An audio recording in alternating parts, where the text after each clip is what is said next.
Assalamualaikum warahmatullahi wabarakatuh.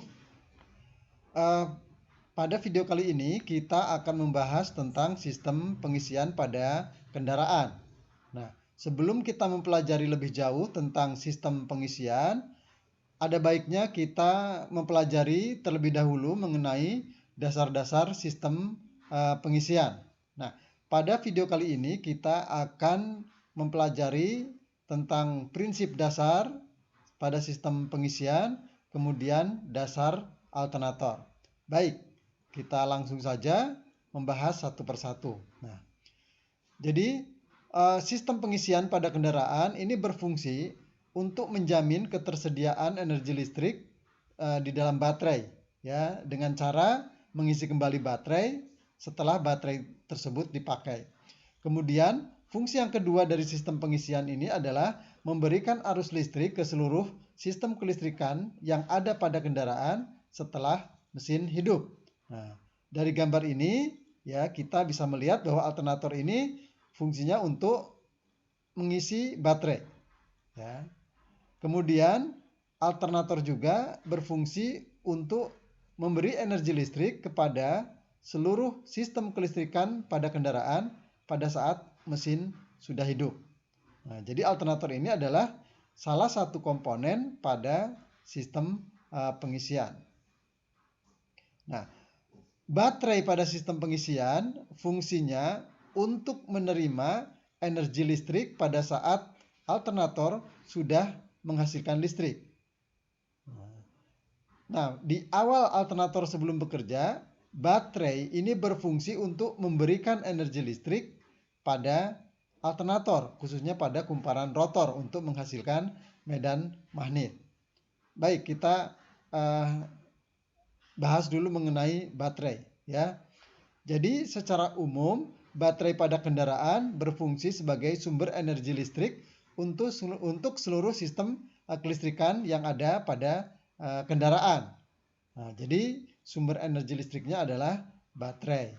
Nah, baterai pada kendaraan itu energinya akan digunakan untuk pertama, misalkan untuk mengaktifkan sistem starter pada saat kendaraan dihidupkan. Ya. Kemudian baterai juga digunakan untuk memberi energi listrik ke sistem pengapian.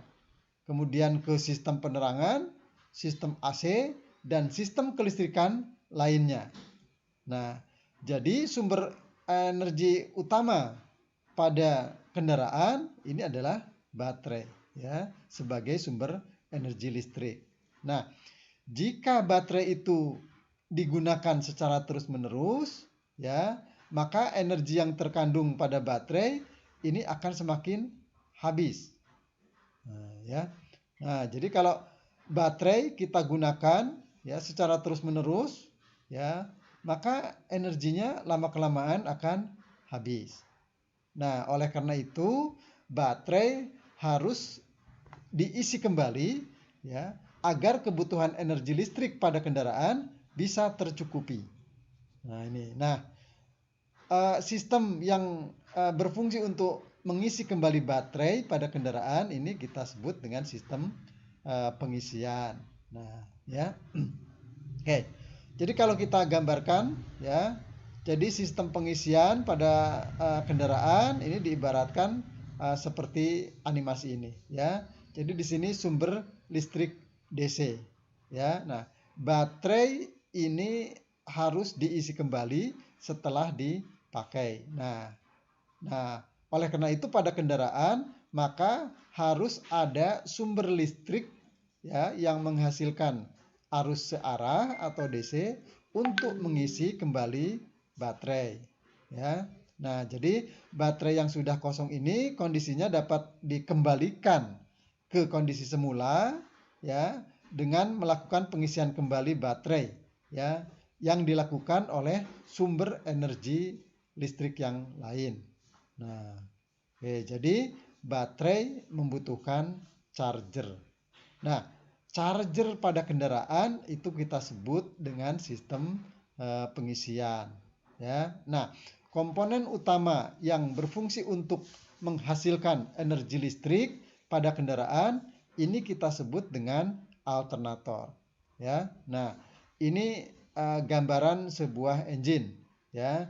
Jadi dari animasi ini bisa kita lihat secara sederhana, ya. Pada saat mesin hidup, ya, uh, poros engkol berputar. Nah, pada ujung depan poros engkol terpasang sebuah puli. Nah, puli ini fungsinya salah satunya adalah untuk memutarkan kipas. Ya, yang kedua berfungsi untuk memutarkan alternator. Ya, jadi putaran puli ini melalui sabuk, ya, maka sabuk tersebut dapat memutarkan alternator dan juga dapat memutarkan kipas pendingin. Nah, dari putaran mesin ini yang diteruskan ke alternator, ya, melalui fan belt, ya, atau tali kipas ini, maka alternator berputar dan menghasilkan energi listrik untuk mengisi kembali baterai. Nah, jadi alternator pada kendaraan ini berfungsi seperti charger, ya. Jadi berfungsi untuk mengisi kembali baterai. Nah, jadi ini gambaran dari sistem pengisian. Oke. Nah, komponen utama pada sistem pengisian salah satunya adalah alternator. Ya, nanti pada video berikutnya akan kita bahas mengenai regulator dan komponen-komponen lainnya. Ya, nah, pada dasar sistem pengisian ini kita pelajari secara singkat mengenai dasar alternator. Nah, ada 3 hal dasar yang harus kita perhatikan, yang harus kita pahami, ya, dari suatu generator, ya, atau alternator. Jadi generator atau alternator itu dapat menghasilkan arus listrik, ya, karena ada 3 keadaan, ya. Yang pertama adanya kumparan, ya. Yang kedua adanya medan magnet. Yang ketiga adanya gerak pemotongan medan magnet terhadap kumparan. Nah, jadi ketiga hal ini harus ada pada suatu generator listrik, ya, atau alternator. Nah, ya. Nah, pada kendaraan kita sering menyebutnya alternator, ya.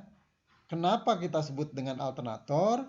Karena generator listrik pada kendaraan yang kita sebut dengan alternator ini adalah generator yang menghasilkan arus bolak-balik, ya. Jadi alternate, ya, itu berarti bolak-balik. Alternator itu arus alternatornya adalah generator yang menghasilkan arus bolak-balik. Maka kita sebut dengan alternator. Nah, jadi 3 hal penting inilah yang harus ada pada suatu generator listrik. Ada kumparan, ada medan magnet, dan ada gerak pemotongan medan magnet terhadap kumparan. Jika salah satu dari ketiga ini tidak ada, maka generator itu tidak akan bisa menghasilkan listrik. Nah, baik, ya. Nah, sekarang kita lihat dasar alternator, ya. Nah, jadi jika, ya, magnet, ya, jadi pada alternator ini adalah magnet yang berputar, ya. Nah, jadi magnet berputar dan di sekitar magnet yang berputar itu ada kumparan. Nah, jadi jika magnet ini berputar, ya, maka medan magnet yang ada pada magnet ini akan memotong kumparan yang ada di sekitarnya. Jadi pada saat medan magnet ini berputar, terjadi perpotongan dengan kumparan atau penghantar, maka efek dari perpotongan medan magnet oleh penghantar ini terjadinya listrik pada kumparan ini, ya. Nah, listrik yang dihasilkan pada kumparan ini adalah listrik bolak-balik atau alternating current, ya. Jadi arus bolak-balik. Nah, di sini kita lihat grafiknya ya. Jadi ini grafik listrik yang dihasilkan ya, arus bolak-balik ya. Jadi pada sisi yang merah menunjukkan outputnya positif, kemudian sisi yang hitam di bawah menunjukkan outputnya negatif. Jadi pada ujung kumparan ini akan menghasilkan arus bolak-balik. Nah, ya. Nah, sekarang kita lihat ya. Jadi kalau pada gambar ini, pada animasi ini kita lihat magnet yang berputar adalah magnet permanen. Nah, pada kendaraan ya, khususnya pada alternator, magnet yang berputar itu bukan magnet permanen ya, tetapi elektromagnet. Jadi inti besi yang diberi kumparan ya.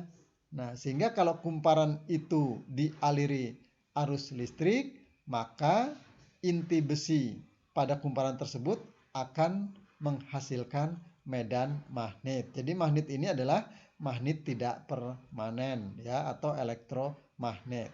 Nah, dari mana magnet itu terjadi ya? Ya, karena ada arus yang mengalir ke kumparan pada rotor.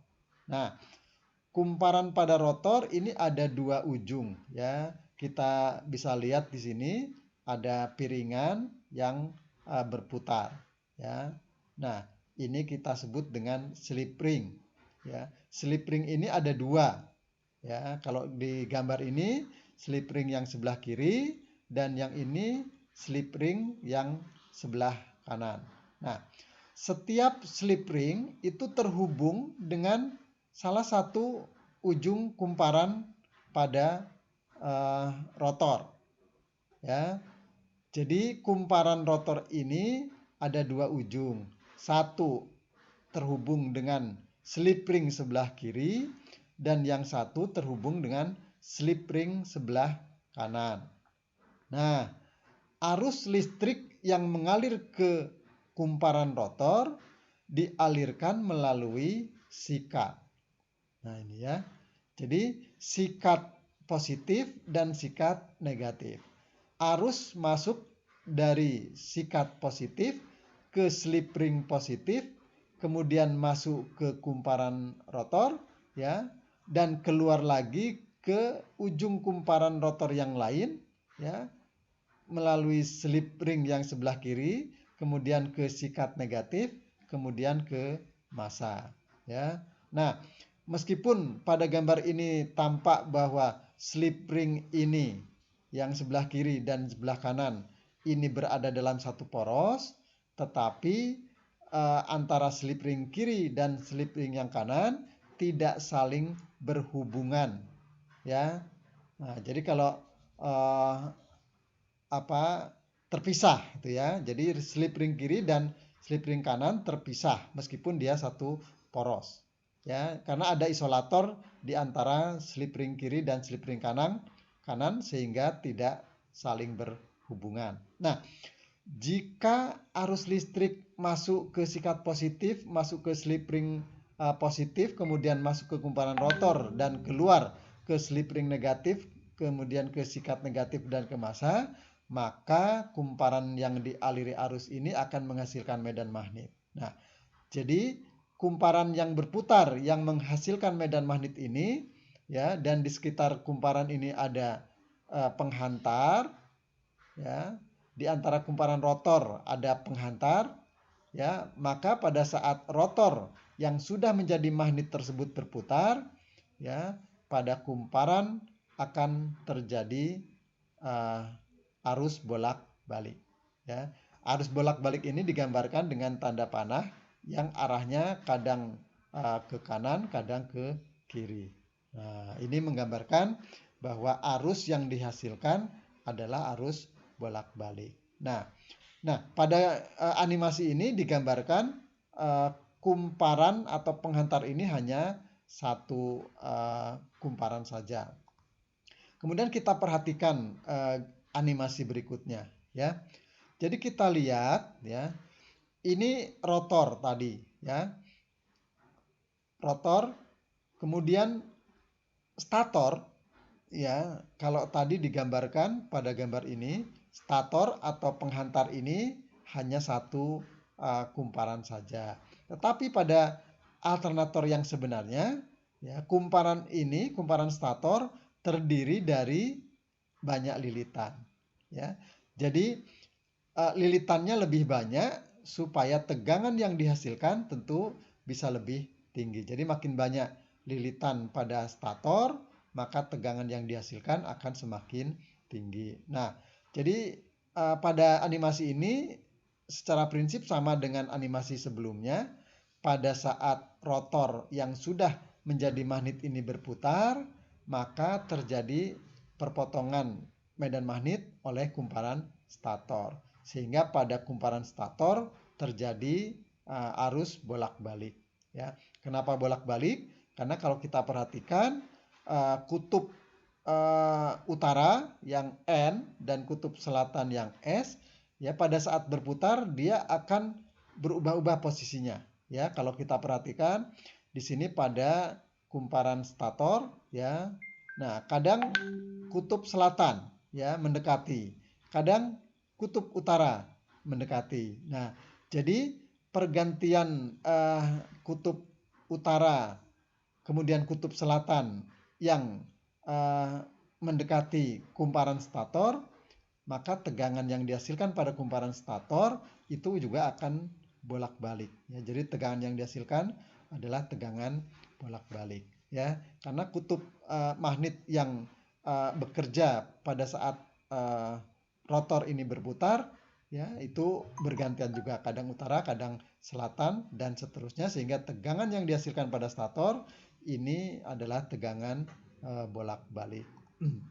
Nah, pada stator yang sesungguhnya, ya kumparan stator ini ada 3 buah. Ya, kalau pada gambar ini kita lihat ada kumparan stator A, kumparan B, dan kumparan C. Dan magnet yang berputar ini menggambarkan rotor. Yang rotor ini, ya kutub magnet pada rotor ini dia akan berputar, ya sehingga mendekati dan menjauhi kumparan A, B, dan C.